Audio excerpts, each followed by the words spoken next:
this week's episode of BJ in the Morning, we're going to be kung fu fighting with the Green Hornet. Let's go. Welcome back to another episode of BJ in the Morning, your favorite Dirty Name podcast with even dirtier takes on movies, TV, and pop culture. I'm Juan. And I'm Brendan. And I almost messed it up, but I didn't.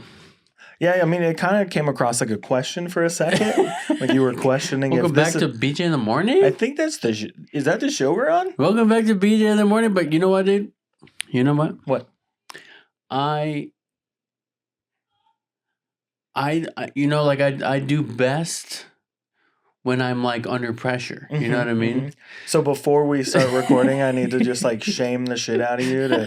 You better do it right, or your entire family will be cursed forever. Yes, exactly. Yeah, and we're here, and today we're talking about Green Hornet. Yeah, we're back in 2011. We're in the 2011 era. The era of 3D movies. Definitely. This movie was made for 3D. What did we get around that time? We got gosh. I wasn't prepped for this question. Sorry, so we got like... It's okay, dude. I'll figure it out. I want to say Final Fantasy, but it's not Final Fantasy. Final Destination 3? Final Destination 3D. I think it was 5, right? Popular movies that year. The Ides of March. Take Shelter, Tinker Tailor Soldier Spy, wink, wink, nudge, nudge. But I want to know about the 3D movies. That's true. What kind of 3D movies did we get? And I don't even mean specifically in 2011. I just mean in that time. Movies that came out that year in 3D. Hugo, Immortals, Spy Kids, All the Time in the World, Ghost Rider, Spirit of Vengeance, Transformers, Dark of the Moon, Happy Feet 2, The Darkest Hour, Green Lantern, Fright Night, Puss in Boots, Shark Night. It's a lot of 3D movies. There's a lot more. Harold and Kumar Christmas. That was in 3D. That's Glee, the concert movie. Wow. There was a couple movies. Yeah. Yeah, a couple 3D movies that year. That's a lot. But I feel like of all of the ones that we just named off, the one that immediately I'm like, yep, that was definitely made for 3D was Final Destination 5. But also this one, The Green Hornet. Yeah. This movie had a ton of different scenes and shots that were so far up your 3D butt that you would jump out of your seat because it's coming straight for you. Yeah. Not really. I didn't ever think 3D was that cool. Except for Jaws 4D at Universal Studios. I think 3D was a good idea at the time. Yeah, I guess. Like, it was all, like, that would be sick. But then it just didn't ever come off as spectacular as it sounded. You know what I mean? But with that said, we watched The Green Hornet, which is a movie that we did watch. We have seen that. We have seen The Green Hornet. But not in a very long time. Yeah, I definitely think the last time I watched it was probably 2011. Yeah, when it came out. But it felt familiar. There was a lot of this movie, and I was like, yeah, I remember this. There were parts that I was like, I don't remember this at all.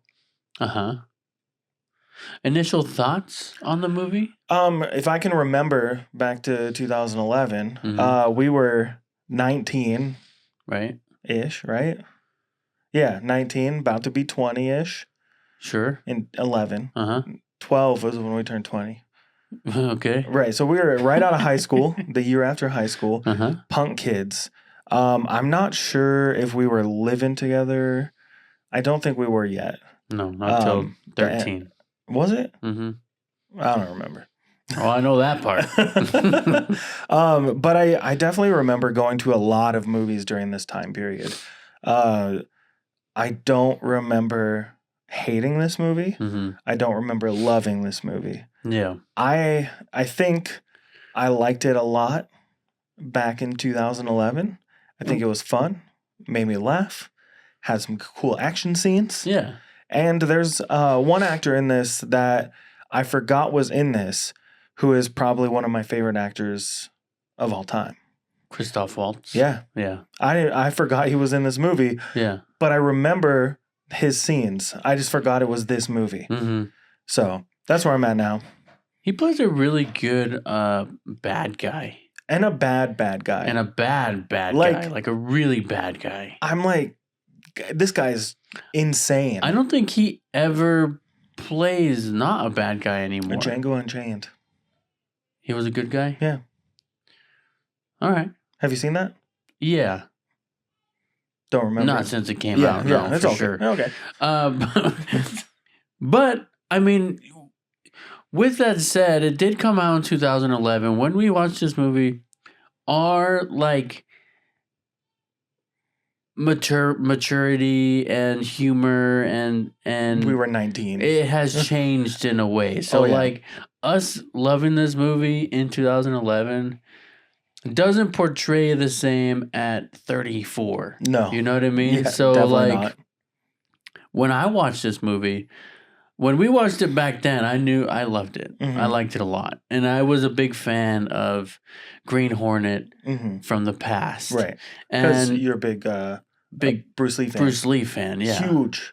Yeah. Ginormous. Yeah, I used to have a poster of him that was like really big. Yeah. Really It was big. real big. And it was like in my room for like ever. You'd stare at it. I hung it on the ceiling so I could look at it when I went to bed. For training and motivational purposes. Yeah. But it wasn't like that.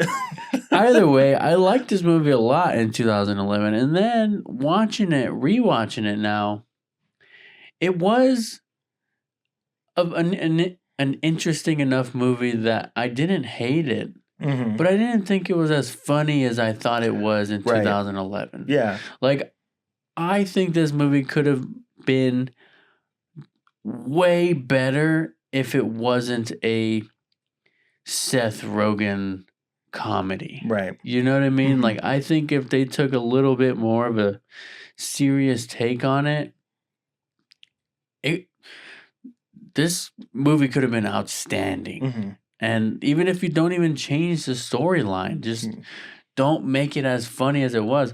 I didn't even hate Seth Rogen as the Green Hornet, but he also didn't sell it. Right. And we can talk about that definitely while we go through the movie. Right. So let's get details out of the way of the Green Hornet. Uh-huh. So the tagline or the small little synopsis is: following the death of his father, Britt Reed, heir to his father's large company, teams up with his late dad's assistant, Kato, to become a masked crime-fighting team. Yeah. Pretty much sums up the movie. Mm-hmm. All right. Thanks for listening. And is that joke old? We'll see you next week. Do we make that joke too many times? So top cast, like we said, Seth Rogen plays Britt Reed / the Green Hornet. Mm-hmm. Jay Chou plays Kato, aka Kato. They don't give him a superhero name. No. We got Christoph Waltz playing Chudnovsky. Cameron Diaz plays Lenore Case. Mm-hmm. Tom Wilkinson plays James Reed. Also, didn't realize it was him. David Harbour's in this movie. Yeah. I was like, wow, I know him. When I saw him, I was like, I had no clue that was him back then. He plays Scanlan. Uh-huh. Edward James Olmos, Jamie Harris, and the list continues going further and further down. Edward James almost had like 5 lines in this movie. Yeah. And I was kind of pissed about that. I was kind of mad about that. I'm like, he's a fucking all-star. Mm-hmm. And you're going to make him a side character? Yeah, Edward James almost made it in more of the movie. What? Almost. Come on. Directed by Michel Gondry, and it was written by Seth Rogen, Evan Goldberg, and based on the radio series The Green Hornet by George W. Trendle. Huh. So we know Seth Rogen and Evan Goldberg. They are like a huge duo in the writing space. Their big hit, Superbad, based on their lives. Yep. which when you realize that is it's probably a lot of it is, Makes a lot of sense. but like a lot of it's probably like Made fake. up. It's Yeah. false. It's a Dramatized. farce. Yeah. It's a fairy tale. Uh-huh. But also knowing their comedy style and everything, there's a lot of good there. But they've gone on to do so many other things, right? Like Seth Rogen, again, Superbad, Pineapple Express, Sausage Party. He's a big hand in bringing the Muppet Show back this year. This is the End, which is one of my favorite of his movies. He's also. Do you know how many cookie jars Seth Rogen's hands are in when it comes to being a producer? No. He's a producer on Invincible. Oh. The Muppet Show. Oh. Tales of the Teenage Mutant Ninja Turtles. Oh. Gen V. Oh. The Studio, obviously. It's his. The Boys. Oh. And the list will keep going. But I could just talk about Seth Rogen a lot, but we're not here to just talk about Seth Rogen. I think Seth Rogen is very, very, very talented. Oh, yeah. And he is a very talented writer. Mm-hmm. And he's very, very funny. Oh, yeah. I literally have no complaints about Seth Rogen's name being on any project. Yeah, and I have to applaud that he knows who to stick with. Uh-huh. The one Like who to work with. The one person that he used to work with that he doesn't work with anymore. Mm-hmm. He chose to walk away from that relationship to branch off. And he's doing so many things now, and it's just amazing to see. Yeah. But anyways, back to the Green Hornet. Uh-huh. User reviews on IMDb is a 5.8 out of 10. Which isn't horrible. Pretty mid. The Metascore though, 39 out of 100. Wow. So some featured reviews here. This one's a 1. Pass me the fly spray. Uh-huh. I recently treated myself. This is from May 13th of 2012. I have to make sure we say that. Well, I recently treated myself to a 3D TV, and this was the first 3D film I watched on it. Being a comic book fan too, although never having read or seen much of the original Green Hornet, either in print or on the 60s small screen version. I vaguely anticipated an eye-popping night of superhero fantasy. Was I ever wrong?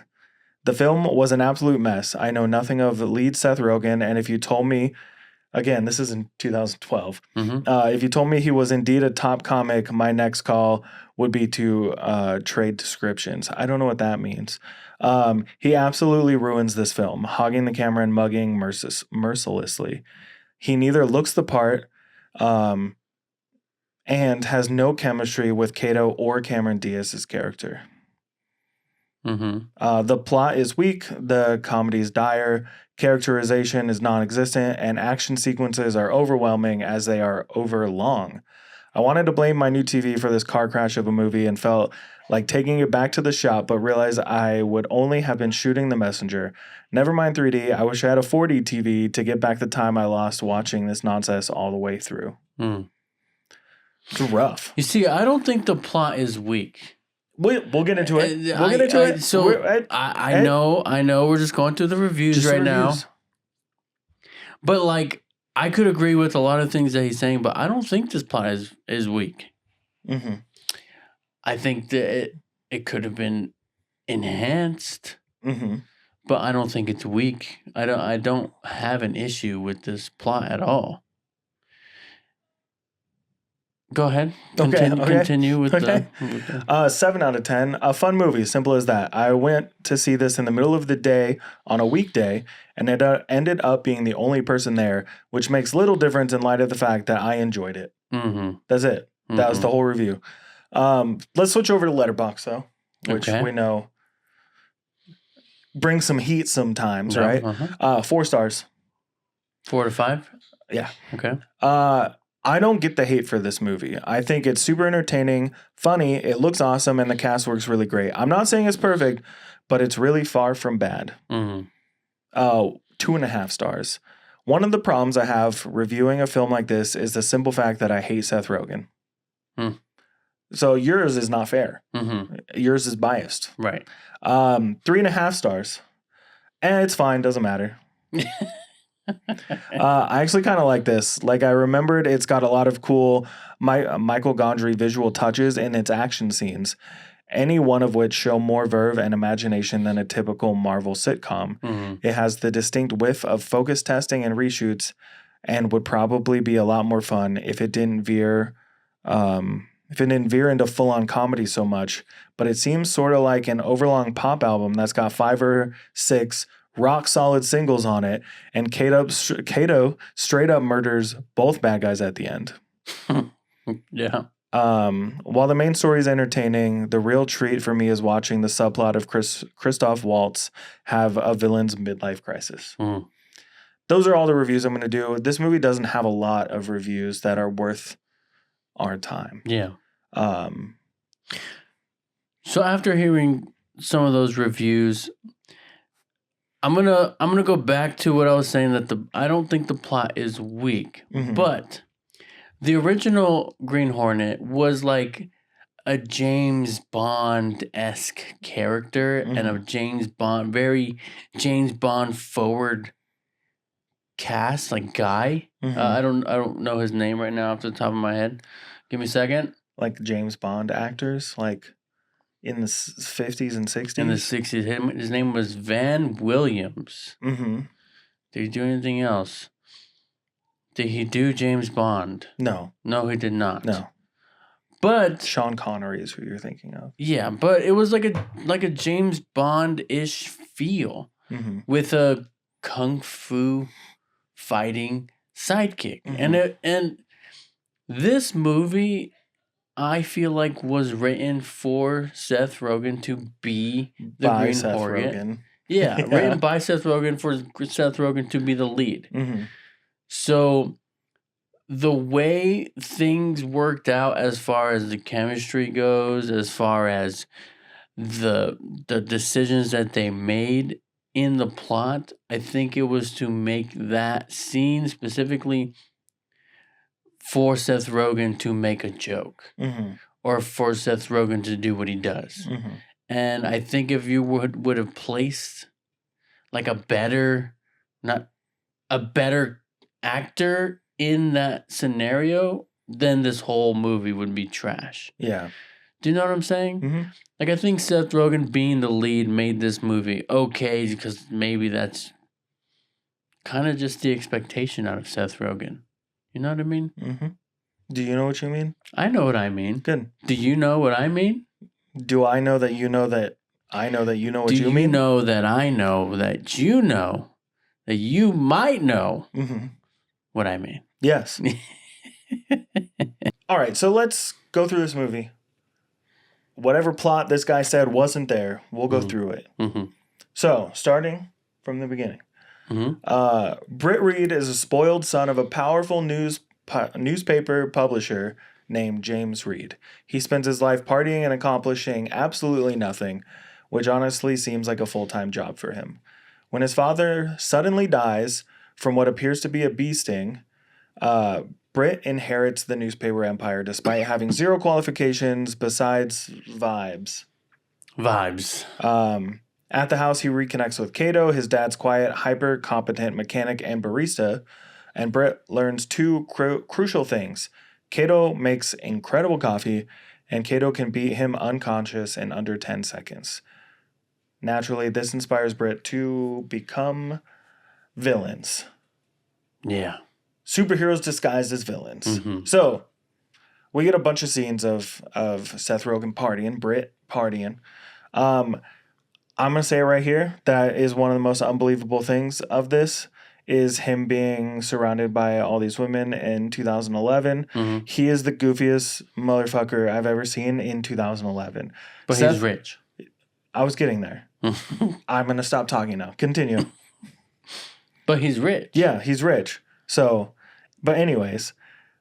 He parties. He parties, and he parties hard. He does. And he makes headlines. For partying too hard. Because he's rich and famous. Funny thing is, his dad owns the newspaper, so he could just not run the stories. Yeah. But it's news. What else is happening? He did say that in the movie. What else is happening? You can just happening? not run it. Yeah. No, I know. But I don't understand how. I get it. His dad runs a newspaper, but like, do you know who the owners of the Daily Star is?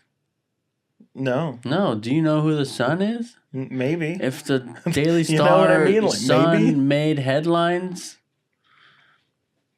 Do you read a newspaper? We're not talking about now, but even in 2011, did we read newspapers? No, but at least they were out. You know what I mean? But you know what else would have been really cool if they backdated this movie. Mm-hmm. If they made this movie in like the 60s, 70s, 80s. Yeah, and even 90s. Even the 90s. Mm-hmm. But if they would have backdated this movie and then kind of like gave it that 60s vibe, 50s vibe, maybe like you had like the mafia, like an actual mafia war going. There wasn't a lot that this movie benefited from being set in 2011. Mm-hmm. I feel like they just did the same exact thing. Like it was a mafia, but they had suits and the mafias always wearing suits. They're fine-looking gentlemen. Right, but it was fine-looking gentlemen. Say it. The mafia are fine-looking gentlemen. They're fine-looking gentlemen. They do just fine. They do just fine. Continue. But you know what I mean? They were wearing like club-going suits and like I don't know how to explain it. It was like the 2011s style, late 2000 or mid 2000s vibes. Yeah. We're also introduced at the beginning to a club owner played by James Franco, and he is just mad dogging Christoph Waltz's character Chudnovsky. I do have to point out when he says Chudnovsky and like really emphasizes it is the fun. He looks so much like a fuckboy in this movie, James Franco, with his like mustache and his little, you know what I'm talking about? His little tiny facial hair. Yeah. I hate him so much in this movie. Yeah. And Christoph Waltz on the opposite side acting like a scared old man just to pull out this double-barreled Desert Eagle. Yeah. My gun has 2 barrels. That's not boring. And it was very difficult to make. And he's like, but my gun's got 2 barrels. Is this not scary? Christoph Waltz, I think, is I'm going to say it now, my favorite part of this movie. Yeah. Just like almost every movie that he's in, he is my favorite part of the movie. I think even with like the midlife crisis he was going through in this movie, I feel like they could have played into that a little more. I think he should have went a little more off the rails. Like, definitely should have gone a little crazier, a little. But again, PG-13 movie. Right. Made for 3D. They wanted teens to go see this movie. Right. When you end up being called Bloodnovsky, I need more blood. Right. So yeah, we meet all our characters. When Britt's father dies, he kind of loses it, and that's when we're introduced to Kato. Kato's great, super soft spoken, kind of mellow, with respectful. Yeah, with like this intensity behind him that you don't want to bring out of him. You know what I mean? And we see it later on, especially when we get into Cameron Diaz's role and stuff. I don't really want to get into her role in this, but so they start drinking and like commiserating again about his father dying. So they're drinking. They go out and they cut off the head of a statue of Britt's father. But they decide in that moment that because there's a mugging going on, that they should become criminals that fight other criminals, so they're actually heroes in disguise. Yeah. That's what they decide to do. And I don't know if that is how they did in the original. I'm not sure. I don't know at all. Yeah. But they decide to pretend to be criminals so criminals trust them, basically. So they become the Green Hornet after Britt's pitching all these dumb ideas in the newspaper briefing room. And Kato comes up with the Green Hornet, technically. None of it makes sense. I'm glad he's not the Green Bee. Yeah. Like, I think, but they like, had a. It's like one of those things where it's like you have an idea and then, you know, it's really bad idea, and then I say it out loud, and then you say, "Oh yeah, I thought of that." Mm-hmm. You know what I mean? Like you're taking it as your idea. But he was having a Mrs. Doubtfire moment where he was looking at the papers and like piecing something together. It doesn't work like it did in Mrs. Doubtfire. The Green Bee is such a. I'm glad they didn't go with that. So they become the Green Hornet and Kato because he doesn't deserve a superhero name. And he does all the work. Everything. Literally. All of it. He builds the machines, the contraptions, the cars, the outfits, the masks, all of it. It's the plans. Everything. So they fix up the car, which Kato calls the Black Beauty, with machine guns that pop out of the doors and the front, and there's rockets and all this crazy shit. Honestly, pretty cool. Pretty badass. It was a sick-ass car. And he's got enough gadgets in that car to make James Bond like wet himself, you know? Right. A little. He's gonna be like, I'm shaken and stirred. So they start fighting crime while causing chaos. Yeah. So they look like criminals. They're blowing up other cars, and like there's the camera scene that we see in the trailer that happens in this little bit, right? And he's like, what camera?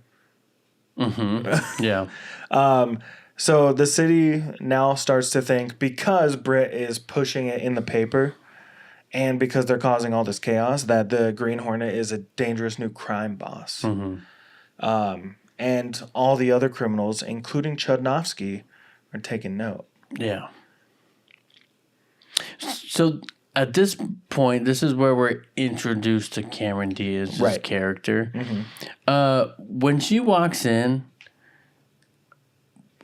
into the newspaper for the job interview, I feel like they tried really hard to do the whole walking into the bank in the mask scene, and it just didn't work the same. Yeah. You know what I mean? Like, yeah, she's good looking, but she's older now. There's nothing wrong with that. Nothing wrong with that, but she's older now, and she is just like she looks older than Seth Rogen. Almost beat for beat the same as The Mask, and it was kind of like it already been done, and it just didn't play out. I'm like how they wanted it to. Let me look up something else in the middle of our fucking podcast. Actresses that were popular in 2011. Cameron Diaz. Here we go. This is from IMDb. So the top 40 hottest female celebrities of 2011. Oh yeah. Let's put a list of this and see if any of these actresses would have fit better. Number 1 in 2011, Mila Kunis. Okay. No, that's a no from me. She couldn't do this role. You know what I mean? Go back to Forgetting Sarah Marshall. Stay there. I think with Cameron Diaz's performance, I think anyone could have done this role. But let's take this serious. We're going to do the top 10 here, okay? Right. Number 2, Natalie Portman.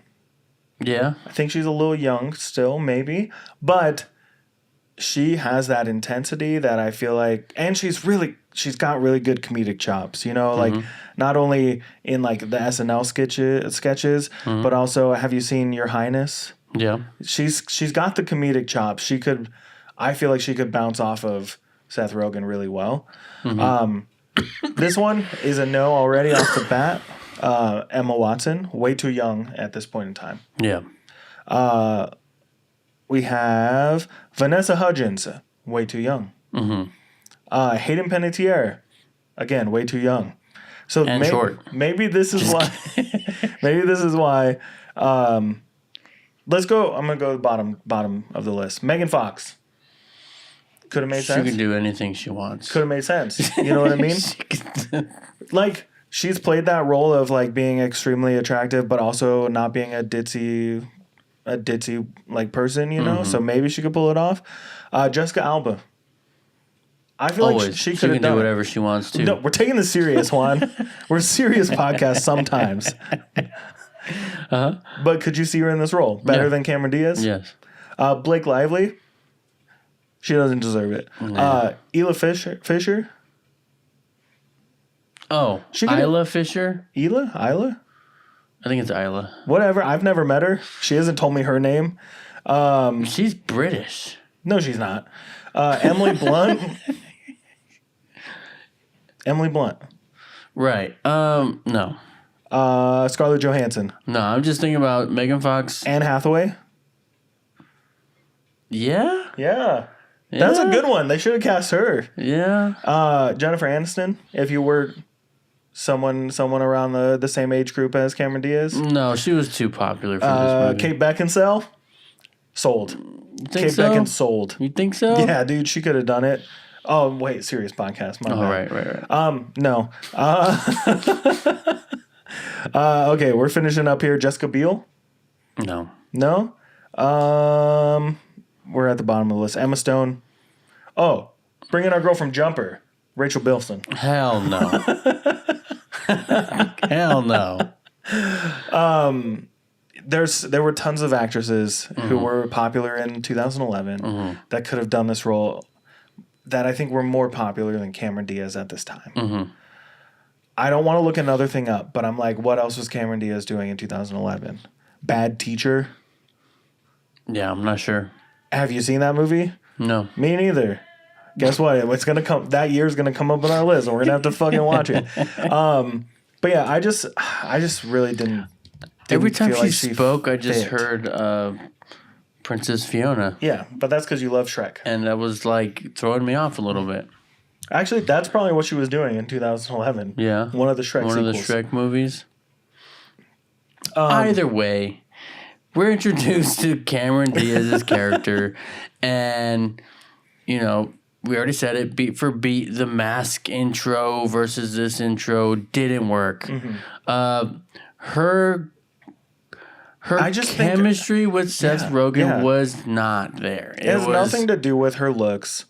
It's everything to do with she feels like she doesn't want to be in this movie. And I think that's the problem.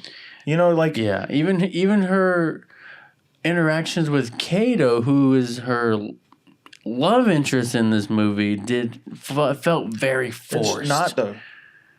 She doesn't like either one of them. But they went on a date, so she likes him a little bit more than the other. She says it later. It wasn't a date. Okay. It was a work thing. Right. I just don't feel like she... I guess it was taking notes. I hit voice record by accident. I'm like, did it erase all my notes for the movie? Yeah, I just don't feel like she wanted to be in this movie. Like, at all. She doesn't feel like she wants to be there. Her character doesn't make any sense. And again, it's like you said, she feels like the same character from The Mask. If they connected it somehow, cool. Yeah. Don't. But whatever. But she's introduced. They hire her to as an assistant, be the assistant. receptionist. Yeah, right. Yeah, and then Seth Rogen has the bright idea because he's drooling heavily over her. Have her work for him personally. He calls her old in this moment. Really? He's like, I don't remember. What's a woman of your stature, your age, like some bullshit like that, and you're like, oh yeah, yeah. But I think, you know, like when Seth Rogen's like 42 in this movie, the fact that he needed her to basically give them ideas for what they're gonna do next was kind of a cop out. Yeah, especially because she doesn't feel like someone who studied that long into criminology or journalism or anything like that. I don't feel like we had those moments like we did in A Few Good Men, where they're sitting around and like actually talking about things, and you're like, I don't understand any of this. That must mean it's right. Because we don't know lawyer talk. Do you know journalism talk? No. Me neither. So I think it would have been a lot better if they made them the actual masterminds of their plan and they're executing it. Not, I don't know what we're going to do next, so why don't you do some research Tell us what you think will on happen. the Green Hornet and what's his next move? I think he's doing that. I think he's doing that, like the wink, wink, nudge, nudge to Kato while he's saying it. Yeah. He So- doesn't laugh in this movie. He doesn't I do the did Seth Rogen notice laugh. that. I was like, He doesn't. Not a single laugh. not one. They cut every single one out. They're like, nope. Hey. It's annoying. No one likes it. And now everyone likes bring it. it in. I like it. I like it. So next we have the main crime lord, Benjamin Chudnovsky. He's upset because he's not upset because of justice. He's upset because he's losing street cred. Yeah. No one's afraid of him anymore. And this is when he starts spiraling, right? He's like, I mean, he started the hints of it with James Franco. And now he's getting to the moment where he's like, no one's afraid. So he starts rebranding himself as Bloodnovsky. Yeah. And is dressed all in red. Yeah. He hires a unhinged gunman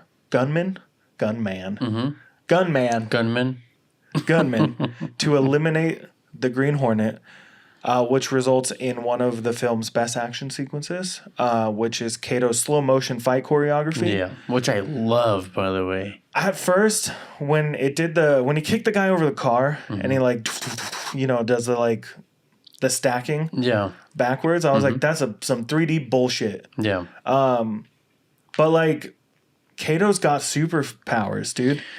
Yeah, even without that slow motion, whatever it is.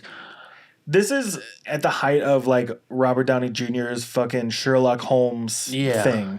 Yeah. Where he scans everything and figures everything out and then executes. And it's like some shit in a video game where you're like, I'm going to do that. It actually is. I'm pretty sure it was in a video game, Splinter Cell, where you mark these 4 targets and then hit one button and your guy goes pew, pew, pew. And you're like, okay, sick. Why did I need to hit a button to do that? But it's that same shit. Yeah. He has his plan that he makes in 0.2 seconds. And yeah. But take all that out of it just for a split second, and the choreography is great. Oh yeah, the fight scenes. It is Kato's so good. fight scenes are and great. They're almost practical fight techniques. Yeah. I don't know any of it. Yeah, so when I see fight choreography like that, I always have to see if it's going to be practical. And some of them are. I mean, there is a splash of Jackie Chan choreography where, he'll have the bucket on his foot and throw it into the face and stuff like that wouldn't actually work. But you know who actually did that shit? Jackie Chan. He did all that shit for real. Yeah, all his stunts in his movies he does.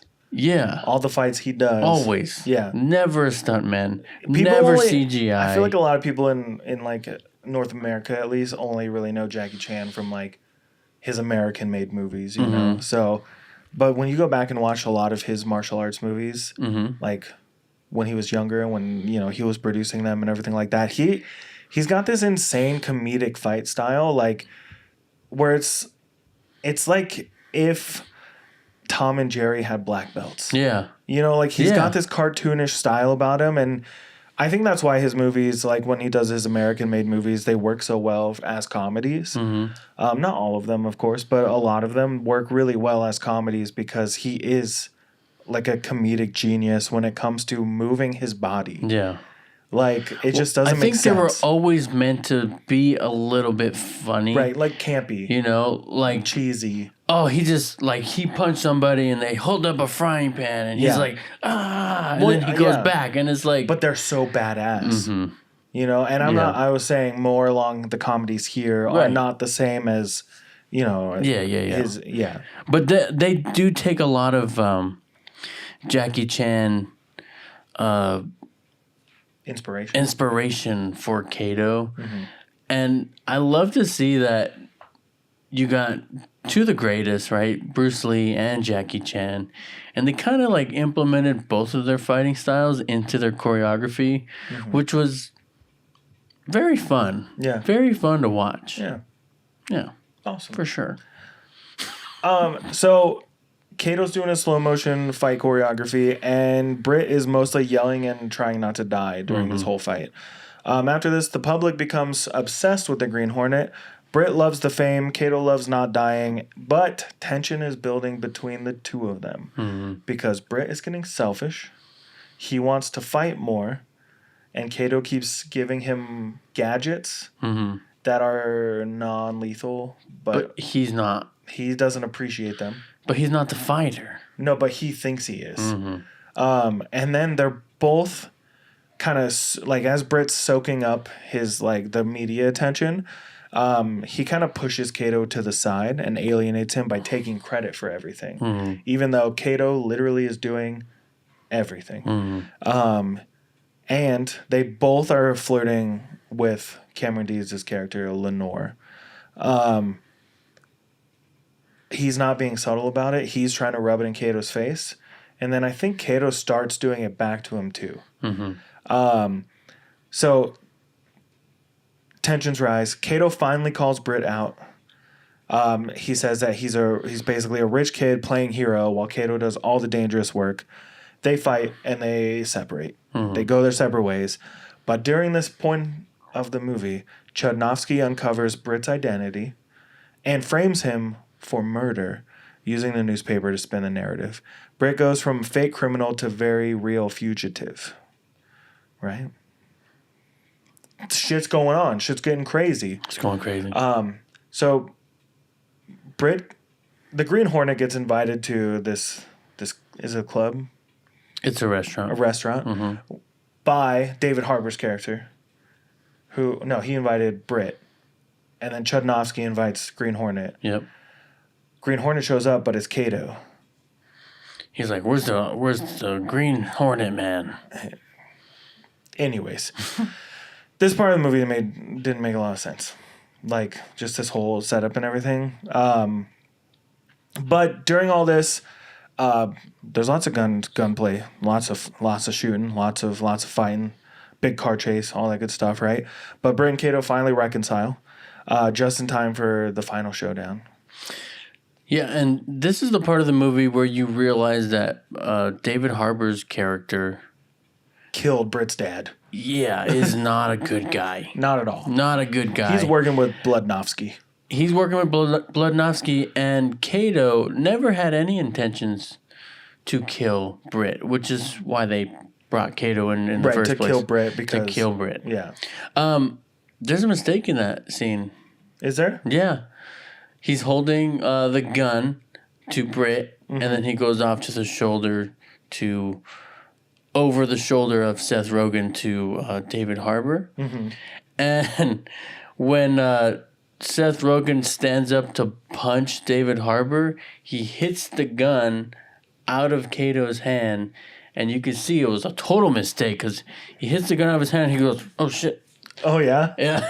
And then I didn't even notice. In the very next scene, Kato's shooting the gun like he never dropped it. That's so funny. I got to go back and see that. Yeah. I don't really want to. But there's a massive gunfight. Rockets are flying. Kato is doing 95% of the physical labor still. Bludnovsky is now fully committed to his aesthetic, but he meets a very explosive end thanks to his own weaponry. The city clears Britt's name. He keeps up the Green Hornet persona, slightly less useless than before. Kato remains the actual MVP. And that's the story of a man who inherited a fortune, a newspaper, and a superhero identity, and yet could not make himself a decent cup of coffee. That's the Green Hornet. So the ending was extremely rushed. It was. It felt like they rushed. cut a lot or didn't really have a solid ending. Because it was like beat, beat, beat, done. And so when he gets shot and they go to Cameron Diaz's Lenore. They go to Lenore's apartment, and then they reveal that he's the Green Hornet to Lenore, whatever. After that, they're like, "Oh, I can't go to the hospital. They're gonna know I'm the Green Hornet," and then they're gonna say, "Oh, well, how are we gonna get out of it?" Blah blah blah, and then Next scene, he's doing a press conference. Next scene, they have Kato shooting him, and then it's over. A message from the Green Hornet. And then shoots him. Yeah. I think it's so dumb. Like, no one's going to be like, why is there no blood? Yeah, you no blood. I mean? It's already like... It's starting to heal. Starting to scab up a little. Anyways, let's give our final thoughts, final reviews, all that good stuff. After we take a break. Okay, so our final thoughts, now that we're back from our break. Maybe the break was there. It was probably an ad for Geeksplained. Yeah. I was like, "What are you staring at?" No, I'm ready. I'm ready to go. All right, let's give our our final. Yeah, you start. So this movie, like I said at the beginning of this episode, it was made for Seth Rogen to be the lead, right? So with that said, the movie, I guess, makes sense with him being the lead. So with that in mind, I'm just going to say I give this movie a 5.5. 5.5. That's kind of middle of the road. Let me see if I can break this all down really quickly. I think this movie is too much Seth Rogen and Evan Goldberg. I usually love their writing. I think that there might have been a lot of studio interference, a lot of property, like IP interference, maybe. I think limiting them to a PG-13 is a bad move. I get why it was done. I think the movie is hurt badly by it being made for 3D. There's some shots that are really dumb. The entire end credits sequence is really annoying to watch. And I'm a guy who lets the credits roll after a movie to like take in the moment or so. It was hard to watch because they were just like, here's a shitty logo that was made in 3D and it pops out at the screen. I also think that Iron Man hurt this movie a lot because they tried to make another version of Iron Man. You know what I mean? Like a playboy, someone who's careless with his money and just like a womanizer and just parties all the time. But Seth Rogen, unfortunately, he is one of my favorite actors and producers, directors, whatever. He's one of my favorite filmmakers. He does not have the chops that RDJ has at all. No. The Robert Downey Jr.'s. Right, Robert Downey Jr.'s. He doesn't have the chops. He can't sell it like he does. Right. I wanted to rate this movie a lot higher. In my head, before we watched it, I was like, I'm going to love this movie. I'm going to have a good time. I have to give it a 4, which I think might be one of our lowest ratings. No, Hell of a Summer was still lower. So I would still watch this movie over Hell of a Summer any day. I don't know if you'll let me. I want to change my rating. Not yet. Because I don't want to rate it higher than Wonka. Okay. And I just realized... You rated Wonka 5. Yeah. Yeah. So I'm going to change it. Wonka or this one? I'm gonna change this one. Okay. Especially after hearing what you It makes said. sense, right? It makes a lot of sense. But I'll give it a 4.5 because I still don't think it's still better than Hell of a Summer. It's really horrible. I don't think it's horrible movie. It's a watchable movie. Yeah. I think we needed more Christoph Waltz losing it. He is great. It needed, like, honestly, if this movie was a rated R, like, kick-ass style superhero movie, I feel like it would have been really badass. But I think it was limited. And I don't think the characters were really fleshed out. I think Kato could have had a lot more to do. Well, also... He did a lot already, most of it. But what I'm saying is, like, his character-wise, like, we don't really... I don't feel like we know these people. We don't even really know the Green Hornet. The movie's pacing is all over the place. It's really fast. And then when it slows down, it stops. Yeah. And I just don't know. Now I'm debating if even a 4 is what I want to give it. But well, it was limited. It was you know, like if they got a James Bond-esque character and made it a James Bond-esque movie, that's what I would have preferred. So I'm gonna say this. This movie is right up there with. You're probably gonna hate me for saying this, but it's right up there with the like Green Lantern and Daredevil for me, where they're kind of just so cheesy because of when they came out. The Ben Affleck Daredevil? Yeah, Ben Affleck one. But if they made Green Hornet into a TV show like Daredevil Born Again, it could probably work a lot better. This was a serial, right? It was a radio show. It was a TV show. It was a comic book before. Maybe it's just not cut out for an hour and a half long movie. PG-13 movie, nonetheless. But it could still be a TV like 16 or something. Yeah. Like a little grittier. Once you start watching season 2 of Born Again, you're going to lose it. Why did you say I was going to hate you for that? I don't know how you feel about Daredevil. I don't like the original Daredevil. Okay, cool. I thought you did. I don't know why. I mean, it's a very nostalgic movie for me. Wait till we get to that year when I was younger. Because I know it sucks. I know it sucks. But like at the time, that was probably peak superhero movies for us. Yeah, well, definitely. You know? I know I liked it as a kid.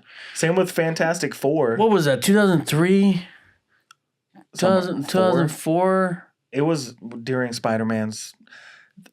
I just want to say... Thank you, Spider-Man, for giving us this. You know what I mean? Like, Spider-Man led to all of this. But I think that's our rating and review of The Green Hornet from 2011. Are you looking it up? When it come out? 2003? 2003. Ooh! Watch, we're going to spin that one in the next episode. Speaking of the next episode, join us next week. It's a big week next week. Yeah. My birthday's next week. Happy birthday. Thanks.